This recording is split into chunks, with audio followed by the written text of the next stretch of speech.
la historia ser, sí. de la pensión, que es algo que quiero traer y quiero hablar, porque las vivencias en una pensión son a veces jodidas, a veces buenas, pero seguramente es una enseñanza muy grande. A qué edad fuiste a Boca?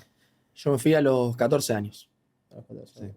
¿Estamos parecidos? Y a los 13, sí, En ahí. novena, octava, sí. ¿Y te costó como a mí? O sea, ¿te costó mucho vivir con tantos pibes de diferentes lugares? Tener que a veces incluso hasta pelear porque hay cosas que no te van caso o que te molestan o lo que sea. ¿Te llegó a pasar algo jodido en ese sentido o fue una estadía tranquila? Algo que me pasa mucho es que con el tiempo voy, viste que cuando sos chico es como que las cosas pasan.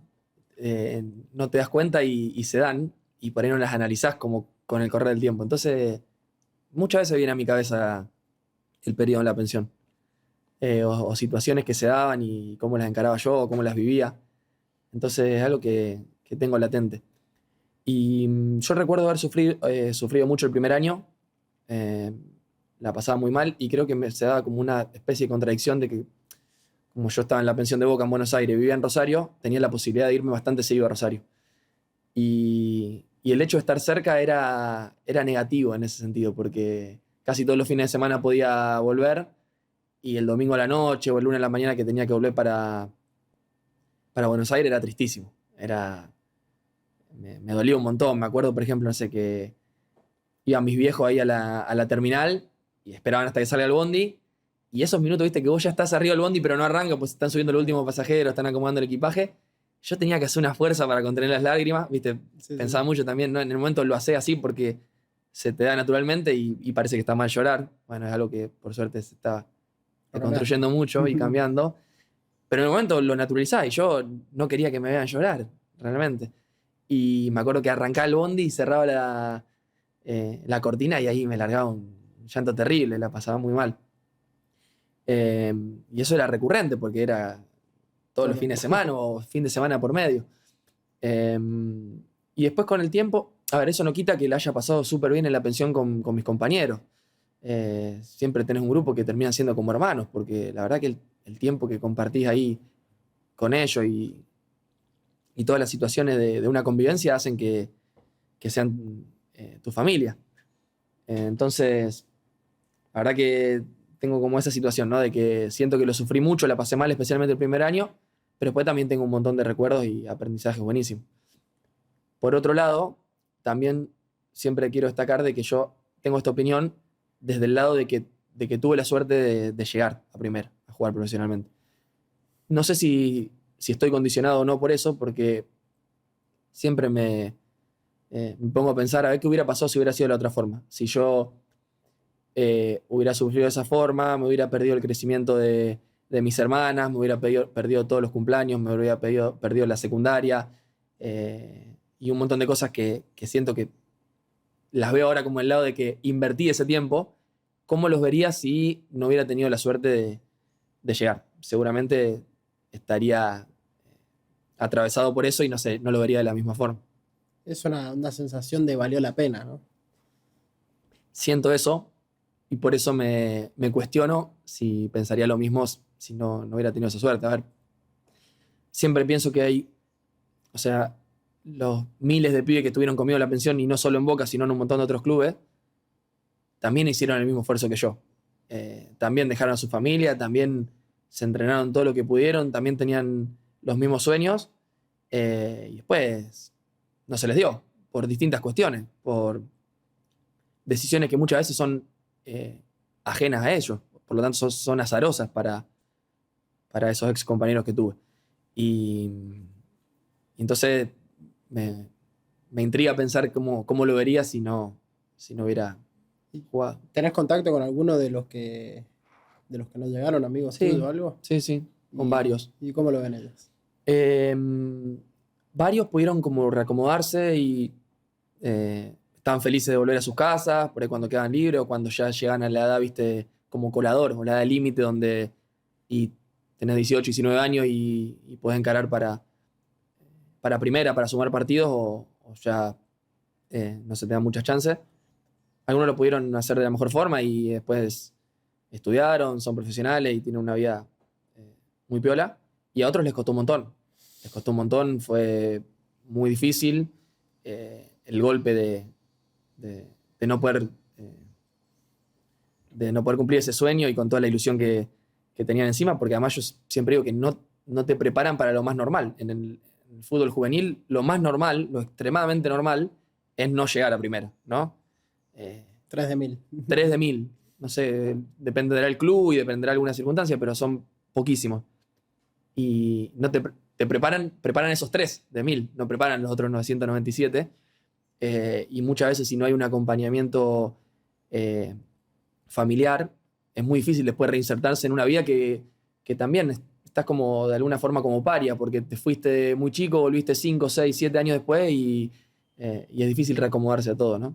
No, y el problema también no es solo que no te preparan para no llegar, sino que todo tu entorno, todo tu gente deposita una ilusión tan grande que se te carga. Se te carga. Sin duda, Ni sí. hablar chicos que tienen familias con déficit económico, que están mal, y el sueño de salvar a la familia, lo que decimos todos los jugadores de fútbol argentino, es como el sueño, ¿no? Sí.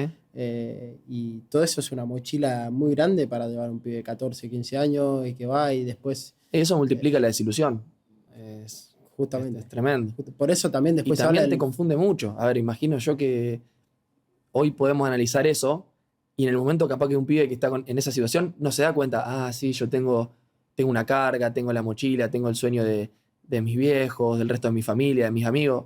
Simplemente lo naturalizás y es una mochila, como decís, tremendo.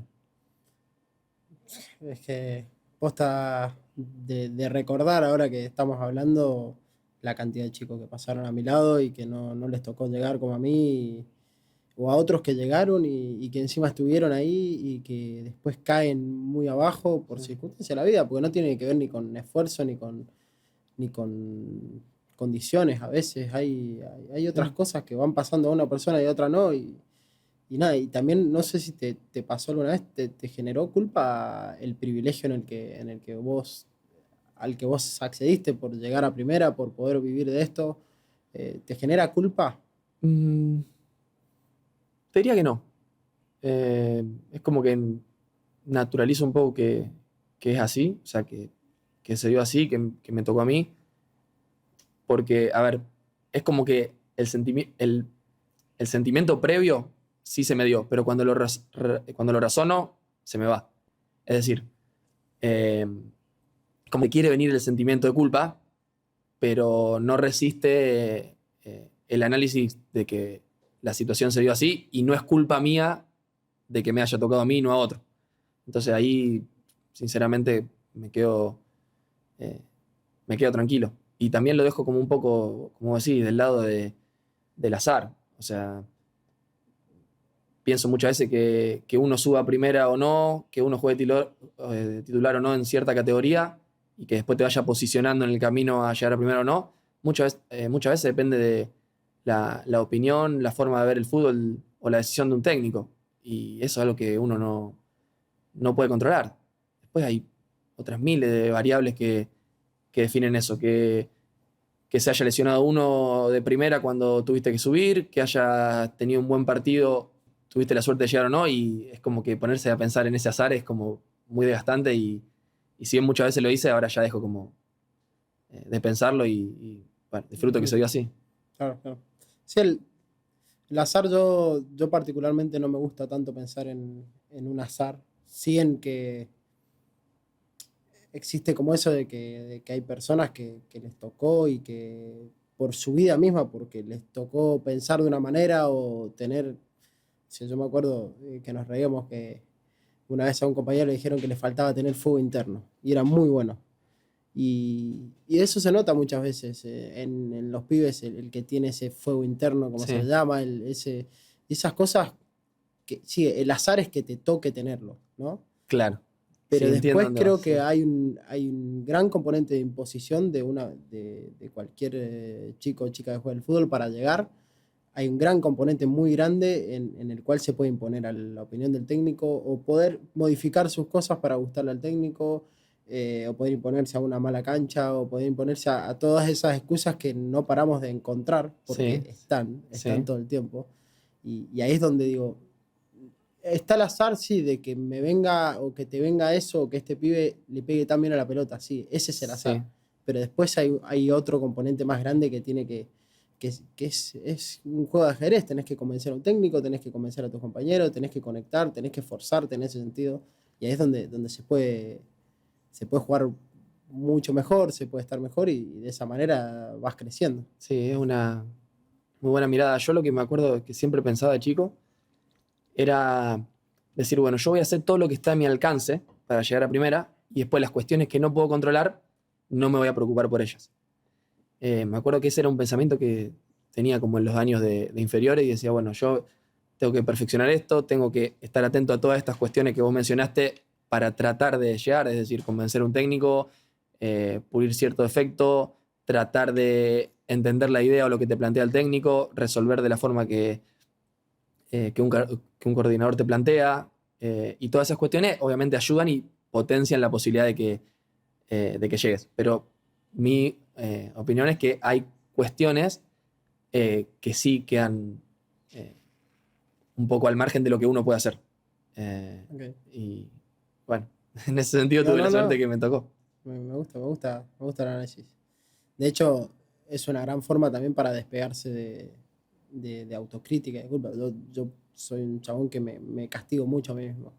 Y que si bien lo puedo decir o busco, hay mil excusas, mm, yo en el fondo sé muy bien que podría haber hecho esto o aquello o lo que sea. Y en los momentos malos pasa mucho, que es la típica, el que te quiere te viene y te dice, no, el técnico es un hijo de puta, el Y vos sabés que no compañero, es el que no así. te la dio, mirá Sí. el pase que te dio, todo. Y vos sabés muy bien que no es tan así. Sí, yo también muchas veces cuando me pasa exactamente lo mismo. O sea, en eso debe ser igual en todos los jugadores, ¿no? Que cuando no jugás, eh, tu vieja, tu viejo, tu abuela, tu hermano, tu amiga, todos dicen, no, pero el técnico malísimo, no, pero Sí. el técnico de esto, pero el técnico de otro. Y no, es así. El técnico pone los que él considera que están mejor y sin duda algo mejor están haciendo. Y a mí no me gusta entrar en esa. Yo veo, no sé si a vos te pasa, muchos compañeros que también entran en esa.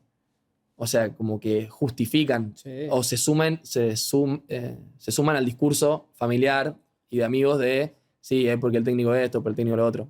Yo nunca digo así, o sea, me gusta decir, bueno, pero yo también esto, o también el compañero está muy bien, y para esta forma de juego capaz el técnico prioriza a él y está bien.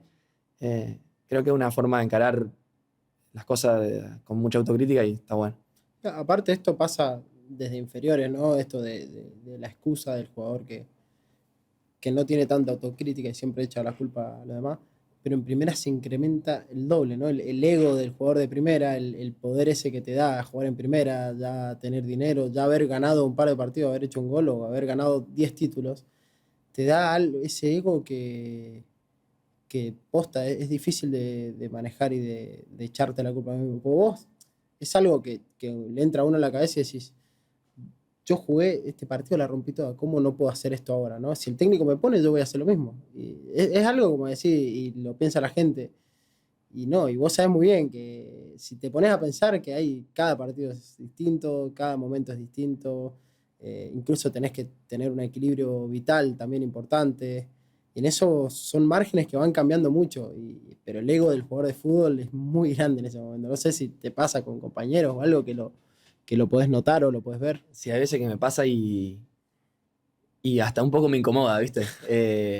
No soy de manifestarlo mucho, creo que en esas cosas no me meto, no es que por ahí eh, los interpelo a mis compañeros cuando percibo eso, pero me pasa un montón y me da como cierta incomodidad, ¿no? De decir, bueno, pará, pero, o sea, yo que lo estoy viendo de afuera con mucha más objetividad que vos, eh, No me está parece para que, jugar. claro, que no estaba mal, que tiene su justificación la Claro, decisión.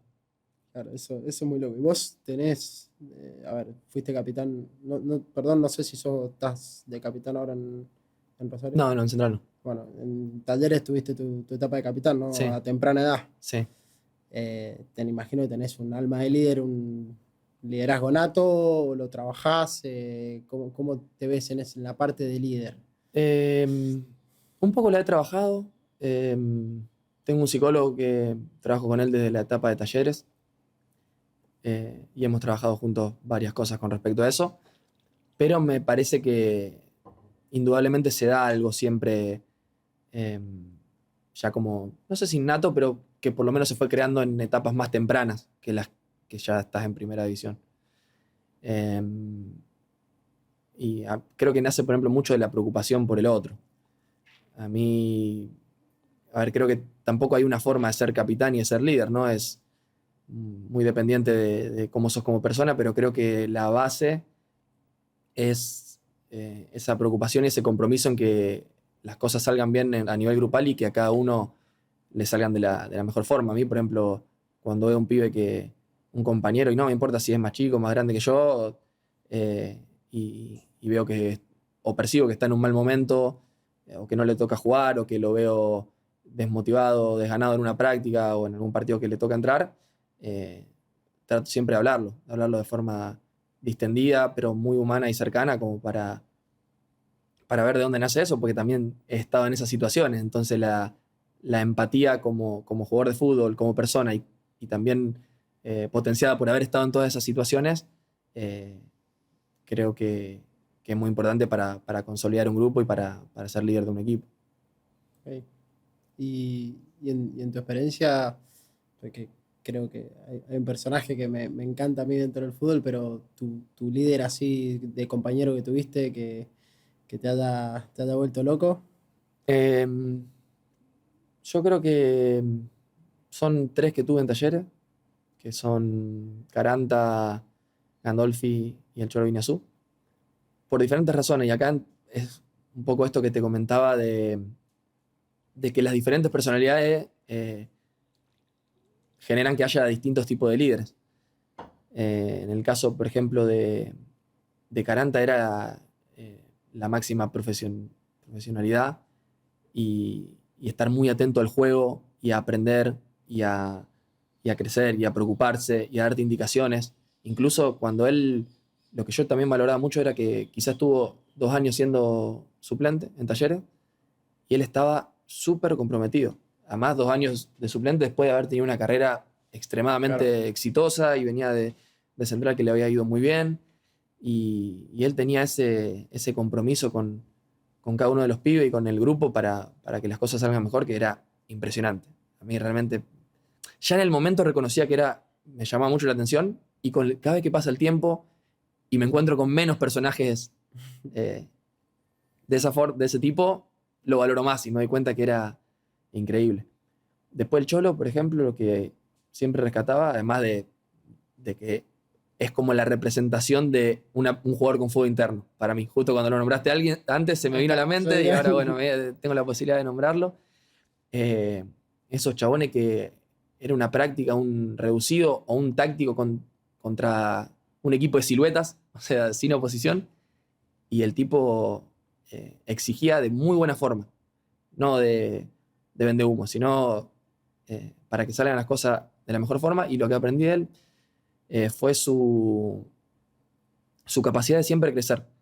Y acá voy a nombrar al tercero, que es Gandolfi, que el Cholo ya también tenía cerca de 40 años, una carrera también muy exitosa, y llegó Gandolfi, que era otro animal del profesionalismo, un tipo que arrastraba a los pibes al gimnasio, a mejorar, a hablar con la nutricionista, a cambiar sus dietas, a mejorar un montón de cosas.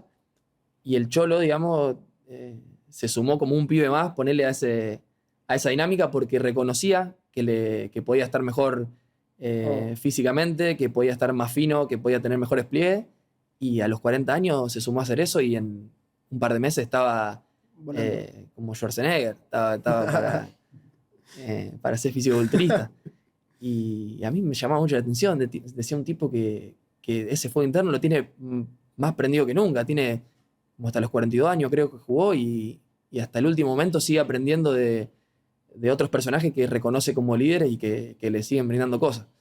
Entonces esas 3 personas creo que son las que más me han marcado. Y también es el día a día. Como ver eso de alguna forma lo incorporás. Es como, yo creo que las personas son muy moldeables. Entonces, si vos ves hábitos buenos y están naturalmente dados en un espacio en el que vos trabajás o en el que vos vivís, los incorporás naturalmente. Lo mismo para los malos.